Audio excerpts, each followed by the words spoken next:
Thank you. It's great to be here, and I'm holding it down for my fellow co-host since he's not here today. But you all have done given amazing introductions. I'm looking forward to the show. I'm hearing people say they cannot hear. So let me see here. I'm hearing it across platforms. I just want to make sure. So I'm doing a little housekeeping here to make sure. So I just want to make sure. oh So I'm no, doing a little housekeeping we're here. on. It's live. So somebody may need to turn their volume up. I'm not talking about you all. I'm just talking about whoever's watching. Uh, you did turn up a little bit, Tisha. We could hear you a little bit better. So you all the way up. But no, it spoken in true New York fashion. So how are you all doing? I mean, this is I mean, to say it's unprecedented times is is almost an understatement. You know, like we need superlatives beyond unprecedented at this point. Um, it really is true. We've never been in a time like this, nor has there ever been a time like this before. So how are you all doing as individuals? I know you all are the hosts. I'm the co-host, but I have to ask, how are you all doing? How are you feeling? What's happening before you get us into this conversation today? Just where you at with this?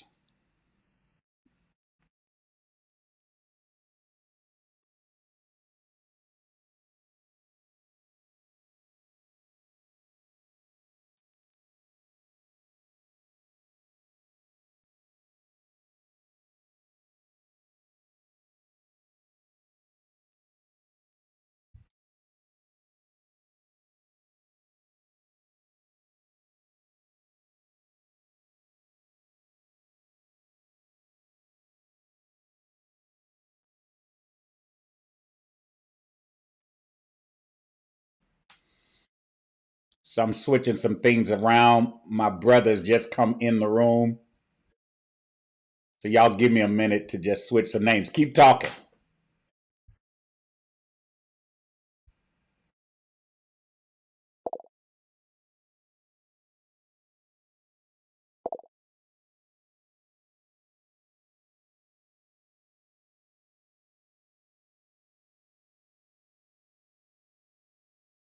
Wow.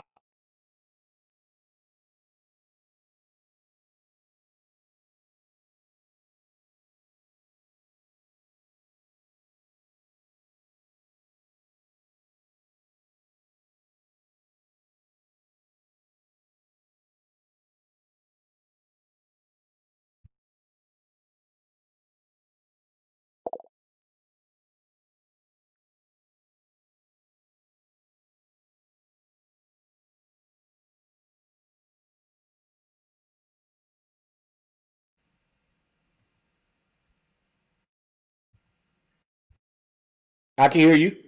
Yes, no, I'm well. I'm excellent. Gary, you got to answer the question. So, Kind of did the exact opposite during the election.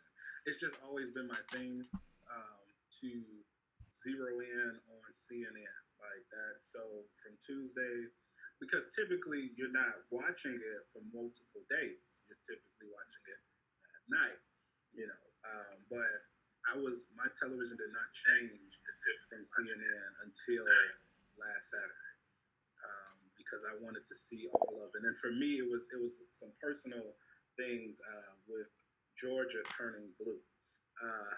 So even though not from Georgia, but spent enough time there where it feels like home, to see that turn blue, it did something special to me because I used to always joke and say that Georgia is the first red state in every election. You don't have to worry. Rain, sleet, snow, it's coming up red first. And I know Stephen knows about that. So, yes, sir. And Stephen, we're so glad to see you, man. Glad that you could join us today, man. It's just good to see you, face. Cool, good to see you too. I'm gonna have to jump off in a second. I'm at a funeral, but want to step out and step into this space that I so enjoy engaging with you guys with on a monthly basis, and then with my brother Ricky on a weekly basis. So good to see y'all. Good to see you. We're glad that you can stop by. We're glad to see your face, man. So since he's here, y'all got to hold him hostage for a minute, and you can start the conversation with him since he's hanging out for 10 seconds. Okay, Tish, you wanna throw the topic at Stephen real quick since we're talking about the election and what? Yes, we're talking about the election, and we tailor-made this question just for you. Can you talk to us a little bit about the over-spiritualization from the church and church folk around this election and this political climate? Yeah, I believe church people, especially those of the African American ilk, really use the Bible, use spirituality as a panacea for any pain. And I understand, I get with getting with God, connecting with God, especially in conflict in difficult places and times and seasons. But there can be the over spiritualization, connecting the Bible to things that the Bible isn't connected to in the way that we connect it with, or putting words in God's mouth, or requesting the presence of angels from continents there's no biblical precedent for some of this stuff, or scripture slinging. There was an issue that was created on my Facebook page when I challenged church people about this. One particular scripture I just threw out there. I wasn't aiming it at nobody, but I just happened to mention, and the government shall be upon his shoulder. And I'm like, what the hell? That has no context to what's happening here. Right. Let me give a quick theological rundown for anybody who's watching, who's churchy, who ain't read the Bible, who hasn't been to seminary. There's a great chance that text is talking about Hezekiah in the prophecy, because Jesus wasn't born till like 300 years later. And then even if you want to ascribe Jesus to it, how they saw Jesus as overthrowing the Roman government, again, has nothing to do with an election in the United States of America, because Jesus ain't American. He's not westernized. And so we have to be careful taking text out of context, because when you take a text out of context, it has nothing to do with an election in the United States. So we have to be critical of our voice in these places. Of course, we know that God reigns, God rules. We totally trust him. We recognize him as the author of all things. But just stop over spiritualizing everything. Biden didn't win because of prayers. Biden won because of votes. And I know that's difficult for church people to kind of wrap their head around. But yeah, there's the so Stephen, I think the issue that where people get confused because of their lack of biblical literacy is they don't understand providence and purpose. Correct, Rick. Yes. So they think the providence of God is synonymous with the purpose of God. So just because God allows certain things to happen, and because of his omniscience and omnisapience, he knows what's going to happen and how it's going to happen, doesn't mean that it was his will for it to go that way. That is correct, sir. And that's what people miss. So what God's concerned about is you as an individual. God cares about people. Yes. Of course, if we can get America's pastors to get that, even in pandemic, your new normal is taking care of people, but that's a whole nother subject. But so I think that's the issue. So when it comes to the office, God doesn't care about an office, but God does care about the individuals. Yes, sir. And he deals with the individuals just like he deals with all people. And so I think that's the thing people have to understand, because, I mean, we've heard some ludicrous, absurd stuff where people are literally having prayer vigils saying, God, I know you love a certain party and a certain candidate. What? And that you care more about certain issues. And I'm gonna just be honest, what I've seen has really been a display of how idolatrous the Western church is. I mean, this is our platform, so we can say what we want to say. It's it shows the idolatry of the Western church. And when it comes to this, I don't even want to give it the credibility of a prayer. But when it comes to this summoning angels from Africa, let's call that what it is. That's witchcraft. Geographical angels. That's witchcraft. That's witchcraft. I said it. I sign it. Okay, let's just call that what it is. Like we're not playing those games. But can we talk about where she called the angels from? How are you calling angels from the very place that the president you and I called S-hole countries? If they come, they're not coming for you. They're coming for the children for those countries who yet sit in cages. They're not coming for you. They're not coming to help you. They weren't coming to rescue you. I mean, just the audacity and the ridiculousness of that was just, painful. But when did we weaponize God? Oh, but that happened back in the Crusades. I'm sorry. I was about to say that happened in the. I'm sorry. When did we not? The better question is, when did we not? Right. That's the point. Yeah. But then also my question is, because you talked about the individuals and people, what happens to the individuals who are responsible for the spiritual growth of a people, a body of people, who say, you know what, if this particular candidate is not in office in January, I'm done with ministry. What is that about? Mm-hmm. How can you take that stance? Man, your ministry is circumstantial? Right. I have no response to that. I saw that video just yesterday, and my mouth is still open. I don't understand how we can make God just so finite based upon our political stance and topics that interest us, or what we deem as sin when we doing some other sins that we deem not as sinful as everybody else is sin. Right. Right. What we witnessed in America was a church split. Wow. What happened in America is exactly what happens in church splits. Right. Keep in mind, while 50% of us were rejoicing, there's a whole nother 50% that were very distraught and are distraught. And so Biden is walking in like a pastor of a split church right now. Yeah, it is. That's true. Ask me how I know. And the reality is, just like in most church splits, the divide was already there. Correct. It just took a changing of the guard to reveal it. Yes, absolutely. Can we talk about that a little bit, this changing of the guard? So in these... On what level do we want to talk about that? I know. The idea of this changing of the guard, and I forgot what that term, it's an actual term of the changing of the guard from one leader to the next. So that's this 79 or would be 79-day period, which is down to like, what, 70, 60 something right now. How do you guys think this is all going to fall out? How is this going to flesh out over these next few days? What are you seeing, if anything at all? I'll drop something, then I'm going to run. I think that there'll be the continuation of dismantling. I think people have this idea that Trump and his crew and those who of that ilk in terms of mindset are just out to just gut stuff, do stuff. I think it's more microscopic than that. Little moves made to chip away at things, and that will continue to happen over time. And so I don't think that we'll see the full fruition of the devious efforts that are being played out until a little bit later down the road. Yeah, he's not going to leave without causing more destruction. Yeah. Agreed. Thank you for dropping in, man. Safe travels to you.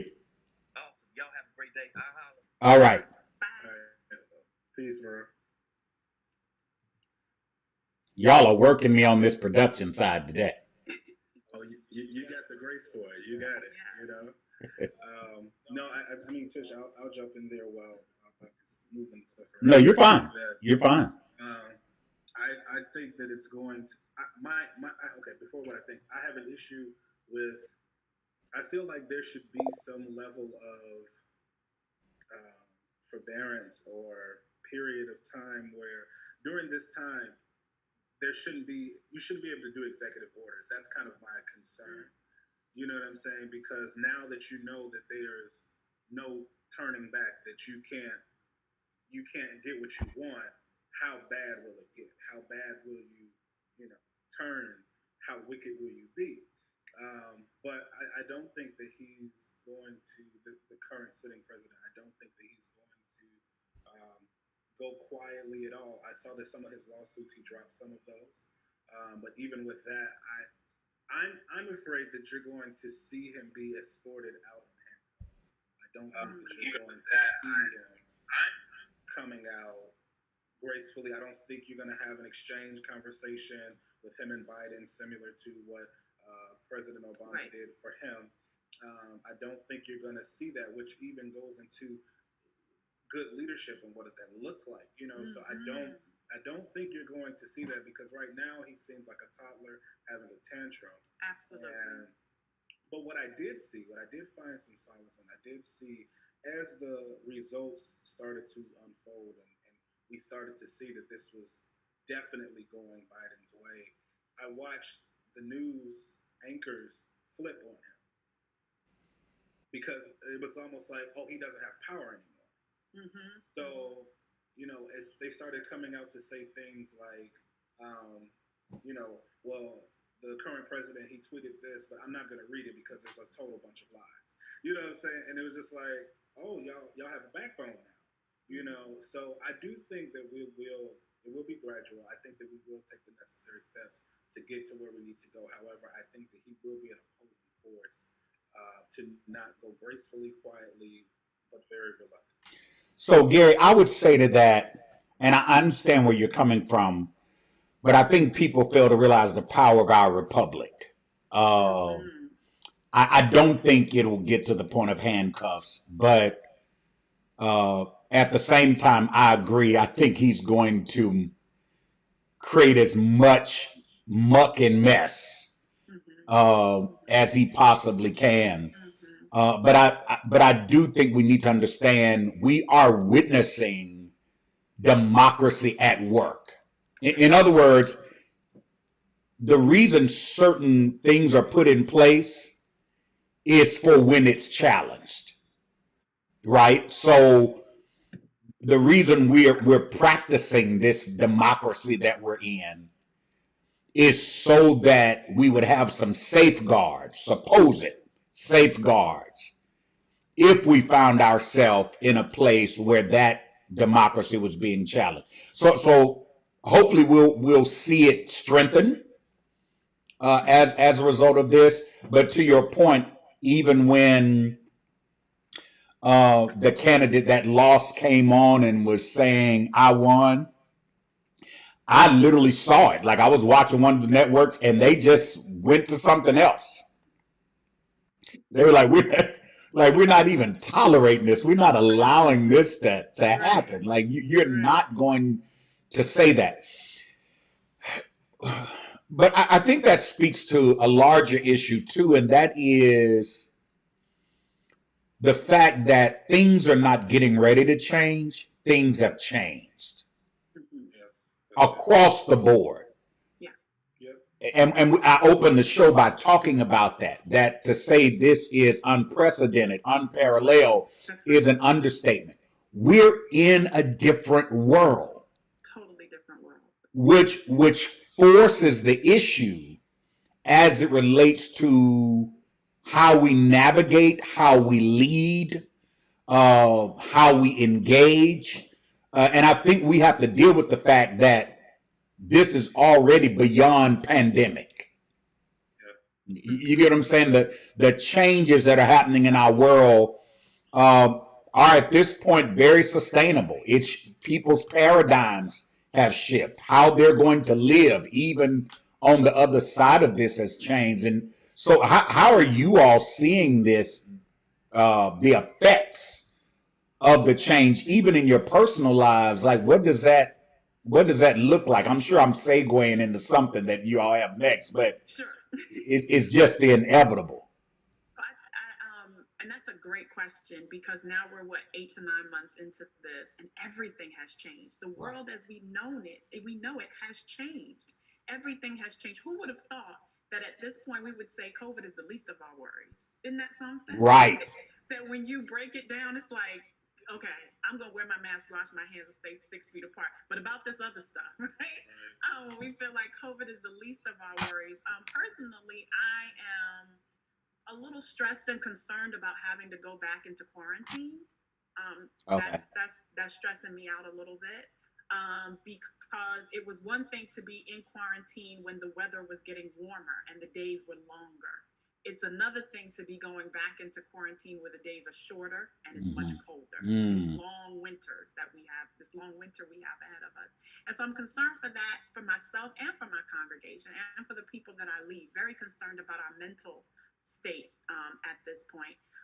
And so as leaders and good leaders, that is a segue to what does it take to be a good leader in this season.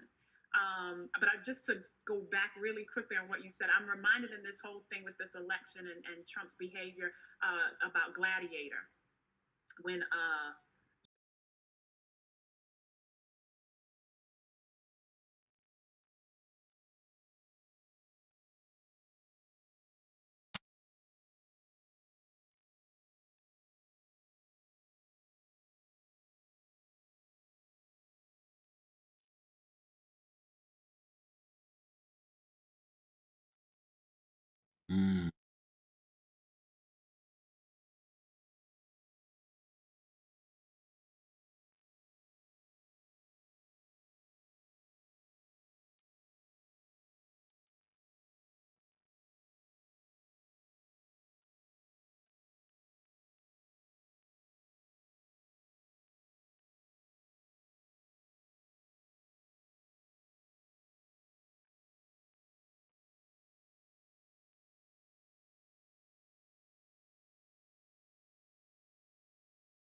Yeah.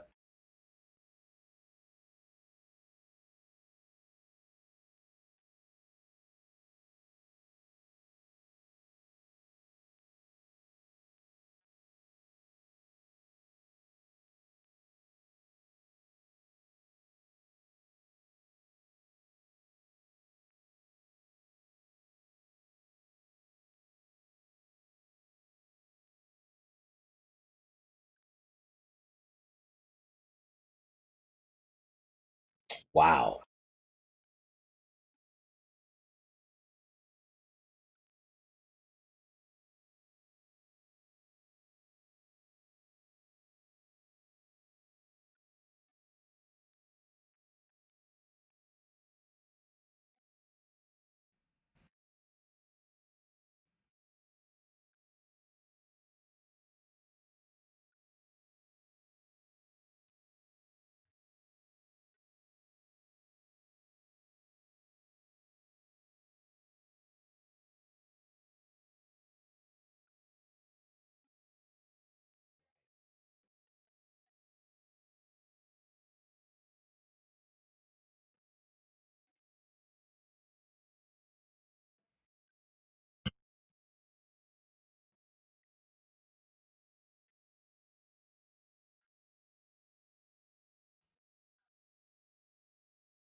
Wow.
I'm just going to add to that. That's excellent. Leadership to me, particularly in this pandemic, but at any time, is a 7-letter word that I think was the deciding factor in this presidential election. It's the first word I posted after the election results were declared a winner. Empathy. That's what leadership is. It's which simply means to consider others as yourself. Sympathy is just, I consider you in the situation you're in. Empathy is, I consider you as if I'm in the situation as you. And I that's the change that I believe has happened on the leadership landscape, is that we've been brought back to the priority of putting people before everything else. It's people and everything else, not everything else and people, not programs and people, not business and people, buildings and people. No, it's people first. And then in focusing on people first, let's find out what people need. And so and that's been the issue, Tish and Gary, that I've been mining, mining. I've been mining the topography of leadership pre-pandemic, pandemic, and post-pandemic. And the fact is, I believe we gave ourselves a false metric, because pre-pandemic we were measuring ourselves as leaders by what we created for people, um, and how people responded to it, without starting with who they were and what they organically needed. And what the pandemic did was took away all of the excess, and it really revealed, to Gary's point, what the character of leaders really are. In other words, what did they focus on first? Was it self-preservation? Was it, okay, I need my program to keep going, I need my organization to be solvent? Or was it, hey, how are you feeling? What's happening in your life? And I think one of the glaring shifts is that by us having to come to this virtual space, the thing that separates great leaders from the rest of them is to understand you don't treat this space like a building. And that's one of the things I'm seeing. And I'm like, that's taboo. But it's revealing your leadership aptitude. Because to treat this virtual space like a building and to still try to count heads, you know what I'm saying? And use a metric that was a false metric pre-pandemic. It was an untrue metric. But to try to use that same metric now, um, it is a travesty. It's a tragedy, because you're not paying attention to what people need and how they need it. So I was talking to somebody the other day about programming, and as it relates to, sort of like television programming. I told them, I said, the worst thing that could happen in this virtual space is that we try to program content the way they do on television, because people's lives now are so fluid. I mean, think about it. All they have to do is come on, a mayor or governor come on and say, this is the change, and your whole life changes right then. Okay, we're shutting this down. I mean, like, your life really changes. Like, you may not have a job. You might be furloughed. Your kids might just be at home. Like, everything shifts in a moment. So if that's the case, you can't lock me in to watch whatever at a particular time. I mean, even with these shows, we make sure that we platform them because we understand the people that may benefit the most may not be available to watch it at 11:30 Central, 12:30 Eastern. You get what I'm saying? So we understand that we set a time where you can join us and interact with us live, but at the same time, we understand that your life is fluid and in flux. So I think that's the biggest piece is that empathy, and I believe that's going to become more and more important. I'm so thankful for how President-elect Biden and how Vice President-elect Kamala Harris have handled even the beginning of this transition, and how they're being kind and considerate even to those who are not given the same to them, because that's the power of people, and that's where the focus has to be. And so I think in leadership, and I want to challenge the leaders that's watching. I need you to go back to the drawing board, and start with your people. Don't start with when I'm gonna get back to do this and when I'm gonna do this.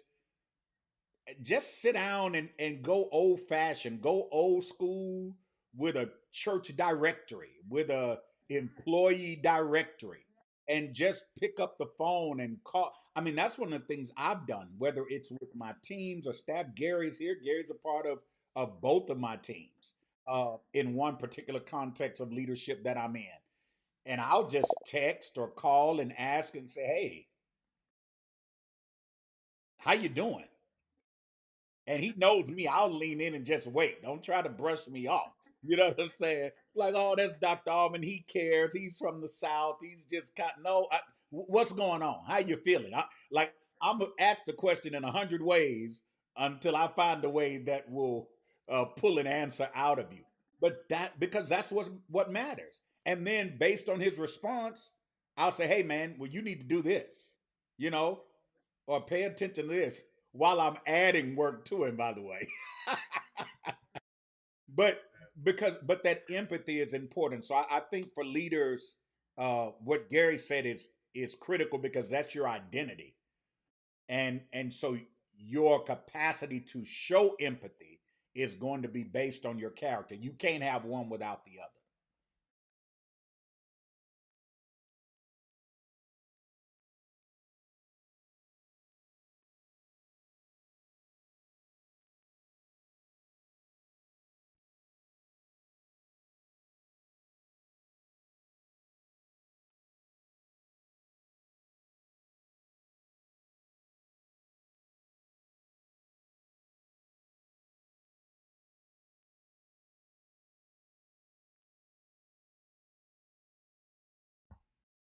Self-preservation. Yeah.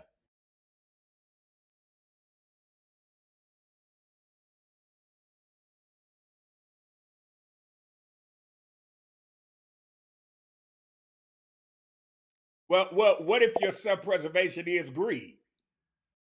You get what I'm saying?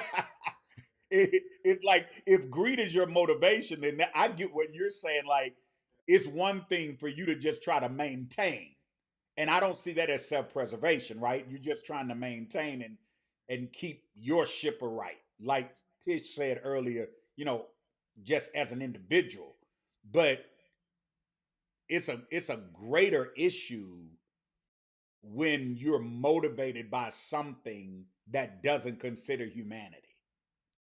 You know what I'm saying? So, right, right.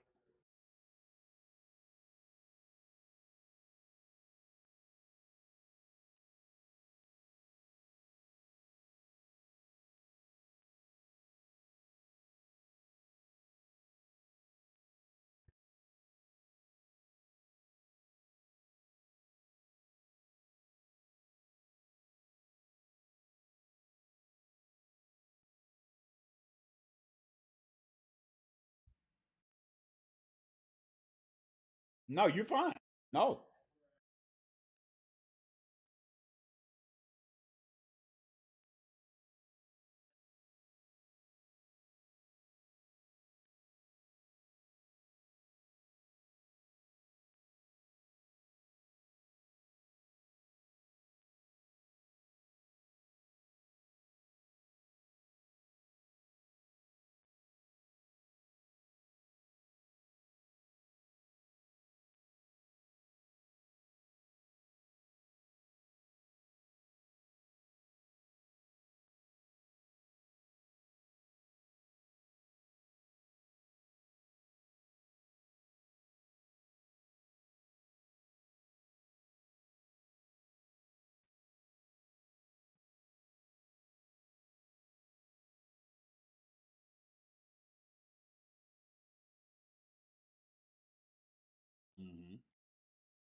Wow.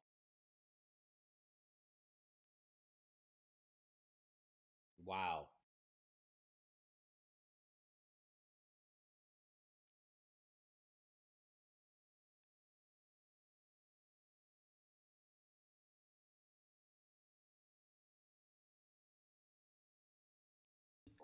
Regardless of whatever else is happening in the world, there's no more cookie cutter ministry. Every ministry has its own set of DNA, always had, but we've always tried to fit into someone else's mold. And the days for that is over. Over. So, for those that may have missed it, the name of this episode, or the tag that Gary and Tish put on it, is "Where do we go from here?" Mm-hmm.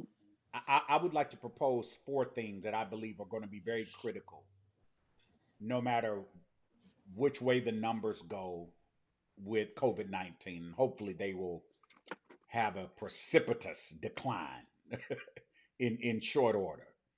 No matter what our political landscape gives us, there are four things I want to offer that I believe can help you to navigate this very uncommon, unprecedented, unparalleled terrain. Tish said the first one, and that's self care. I think the first thing that you got to do is take care of yourself. And we can dedicate a whole show to that. Matter of fact, I've got something I want to talk about that was announced this week that Tish and Gary are part of, that I'm really excited about. Matter of fact, I've got a special announcement for those that are watching this show that you're going to benefit from that nobody else has gotten. You're going to get it first. So I'll tell you about that. But self care is number one. Number two is to be socially conscious. Pay attention to what's happening around you and make a contribution to it. Mm-hmm. Do something to make something better. That's what social consciousness is about. Do something to make something better on some level, even if it's just in your neighborhood. But do something to make something better. Number three, and this is very critical, be secularly competent. In other words, find a purpose and make it your passion, and then make it profitable. Find a purpose. Find something that you're equipped to do. Make it your passion. Make it the priority of your life, and then make it profitable. Because we're in a time now, and we're going to be in a time where I believe those who win will be those who have an entrepreneurial spirit. And you ought to be going with what you have anyway, instead of trying to be compliant in environments that are not encouraging your authenticity. Because if you show me your authenticity, I'll show you your profitability. There you go. So number one is self-care. Number two is social consciousness. Number three is secular competence. And then number four is spiritual commitment. Find a place to be centered.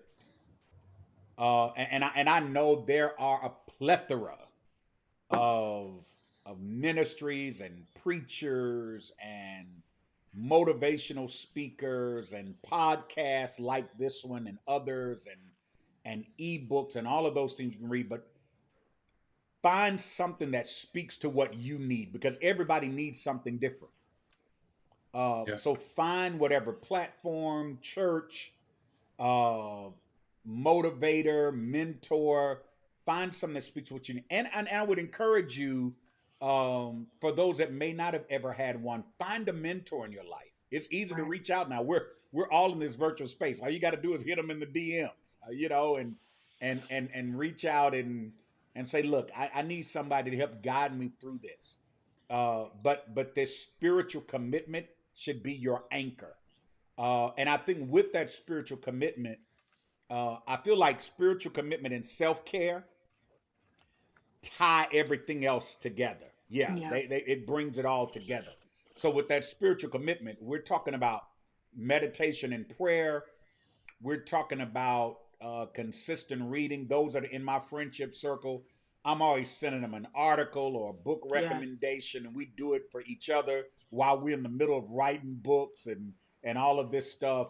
But just establish a routine that provides a replenishing for your soul. Mm-hmm.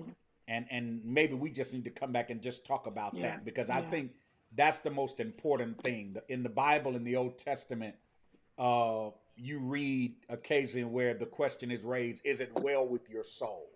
Yes. Mm-hmm. That Yeah. Hebrew word "suke" was where we get our word Mm-hmm. psychology. How's your psyche doing? Right. Right. How are you Right. doing in your head? That's where you really live. Yeah. And so I think that's very critical. Let's consider those four things: self-care, Yeah. socially conscious, secularly competent, find your purpose, make it your passion, make it profitable, and then spiritual commitment. Rick, may I Keep add this up. one Please, more last S? you can add as many as you like. Both I'd of you like can. to add, say thank you. The power of gratitude and being grateful. That's powerful. Taking a moment to be conscious of what you have, not what you're missing, and say thank you, which can be very difficult in a season like this. But I promise you, that's another key. Say thank you. And you know what, Tish, is funny because people don't think about this, but gratitude goes in the self-care. Absolutely. It, Without it doubt. it helps to keep you grounded and with the right perspective, because it's hard for me to be grateful for what I have and complain about what I don't have at the same You time. can't do them at the same No, you time. can't. You It's can't. the same way light and dark can't exist at the same Yeah, time. I Exactly. agree. Neither can self-care. It just doesn't work that way. Yeah. Absolutely. No, that was it. I don't even think anything else needs to be said. As they would say, the doors of the church are now open. Uh, so, You all do make it. thinking so easy. You know, that's the synergy that we have. You all make thinking so easy, because that's, for those of you that may be watching this platform for the first time, that's really what we do on The Revolution. Will not be televised, it will be streamed. Is we really think out loud, and Yeah. this Revolution remix literally came out of us thinking out loud. For sure. But to have these two they're amazing spirits, they're brilliant minds, they're creative leaders, but they embody and personify um, what we've talked about today: character, empathy, valuing others out of valuing self. And so it's just a privilege. I know this is our last remix for this season. Notice I just said for this season. We heard it. So don't get We too heard happy. you. I see the smiles over there. I said for this season. But it's been a joy to share this journey with both of you. Thank you for giving of your Saturday and your time. I know Saturdays have been precious in this pandemic, because Sacred. we show up at the office more now than we probably ever Ever. had, because the office is virtual, Right. The So office is in I your want to pocket. appreciate you all and thank you. I'm gonna reverse the chair for a minute. Tish, I'm gonna start with you. I know we talked a little bit through text yesterday, and you were working on something. Tell us what you're working on. We're excited about your book. I see you, sis, that came out earlier. Well, mid-year. See, I like that. I So, love but it. what were you working on? Yes, How over can the people connect with you if sure. somebody wants to be mentored by you? There's Oh, a young woman that may be watching who says, I need a mentor, I need a role model, I need somebody to talk to. Let them know how they can reach you. sure. Well, thank you for that. I'm always open to mentorship. I want to pay forward how many people have mentored me and poured into my life. So you can reach me on my website at who'sthatladymen.com.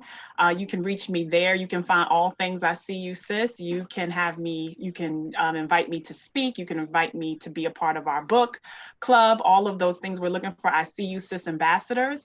And we'd love you to be a part of the Who's That Lady movement, a global women's ministry movement, empowering women all over the world. We'd love you to be a part of that. And so what I was working on is on Sunday, I'm going to be going live, and the topic is Thanksgiving, from Thanksgiving to Thanksgiving, living the life of gratitude. And so that was what inspired the Say Thank You, that living a life of gratitude is a powerful life. And so I was working on an ebook, which is, I have to put the final touches on it once we dismiss, but that will be available to everyone who joins me live tomorrow evening at 5 p.m. Eastern Standard Time for free. And then it will be available for digital download on our website. So who'sthatladymen.com.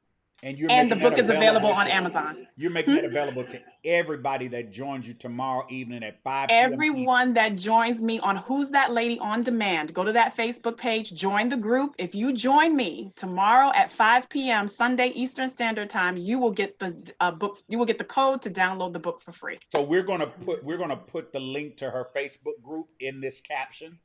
Awesome. So you'll see that in the caption. So we'll make sure that happens, Tish. So go ahead. Join the Facebook group now, and it's called Who's That Lady? Who's That Lady on Demand? Who's That Lady on Demand? Join that Facebook group. Start finding it now. 5 p.m. Eastern tomorrow, which is 4 p.m. Central. You want to join that conversation, and she has an ebook that she's giving you free called Thanksgiving, correct? Thanksgiving. The power of living the grateful life. Yep. Wow. Right on time for the season. Yep. Yeah, Mr. Foster, what you got happening, man? Man, so all right, you can reach me at gafjune.com. That's GAFJUN.com. Or if that's a little bit too much, you can just go to GaryFosterJr.com. It'll take you to the same place. So that's where you can find all things me. You can also find, I just released a store. I just released a store about a month ago. So that's shopwia.com. The company is Walking in Authority. That's what I have on today. And we've got a lot of good things on there. I just want to, for me, it's about things that you can wear that will spark conversations, those difficult conversations about faith, about life, about love, and even about politics. You know, I have some new stuff that'll be coming out really soon. We got some crew necks, Happy, Healthy, Whole, that'll be releasing out of pre-order really soon.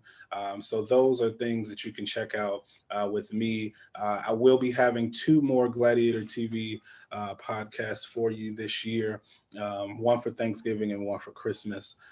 So those will be coming out soon. So anytime you're trying to reach me, it's just Gaf June everywhere. That's my initials, Gary A. Foster Jr. So Instagram is probably the best way, but Gaf June everywhere. So you can find me there. And in the spirit of gratitude and Thanksgiving and Thanksgiving, I want you to hit up their Cash Apps. You see their Cash App tags either above or below their names. So hit them up. Tisha's is $ that lady men, MIN. Gary's is $Gaf June. Just stop by, tell them you appreciate them, you thank them for the insight and the inspiration and the information that they've shared with you. Well, I've got a huge announcement to make. Let's go. So y'all know how to reach me. It's rickyallman.org. The biggest thing is I want you to just text Ricky Allman to 22828. That's the biggest thing I want you to do. Join Impact Nation. We've got some exciting stuff coming. I want you to be a part of the movement that's happening. So just text Ricky Allman, my name, no spaces, to 22828. Also, if you want to receive notifications whenever we go live on any platform, text the word IMPACTLIFE, IMPACTLIFE, to 31996. So that's out of the way. Here's the big announcement. I'm going to put my DJ horn on this. So yesterday, my girl, my boo, the one I call my Nola Creole baby doll, Demi Allman, she relaunched her, well, it's really a rebranding launch of a business that she's had since 2013. She is like a serial entrepreneur. Everything she touches turns to platinum. So she's got several other entities out there along with being a corporate executive. But yesterday, she did a rebranding launch of Be Logic. Be Logic is an all-natural skincare body products line. I have literally, look at these hands. Ain't no ash on these hands. These some big old hands. Literally. No I've been using her product since 2013, since the company opened. It's amazing. You know, I've been in the mixing rooms. Of course, I'm always trying to get extra stuff, so I go in and help. So I'm one of her employees from time to time. But she's got, like, when I tell you, like, these products are absolute. I use all of them. The body butter, the whip shade. You know, Gary's come to my office. We was in the building. I'd be like, man, try this. It's like crack, literally. Yeah, it's it's good. like crack. It's real good. It's really good. So here's what we're doing. This is for the revolution. Will not be televised. It will be streamed audience. Don't tell nobody. No, you can tell everybody. For this audience, right now, from this moment to midnight Central Time. So that means Eastern folk, y'all get a little extra time. To midnight, that's 1 o'clock Eastern Time. To midnight tonight, my wife, because she loves me so much, and she loves y'all a little less than she loves me, she's got a special promo. Go to belogicbody.com, belogicbody.com, BELOGICBODY.com, belogicbody.com, and after you get through shopping, put in the promo code RVA.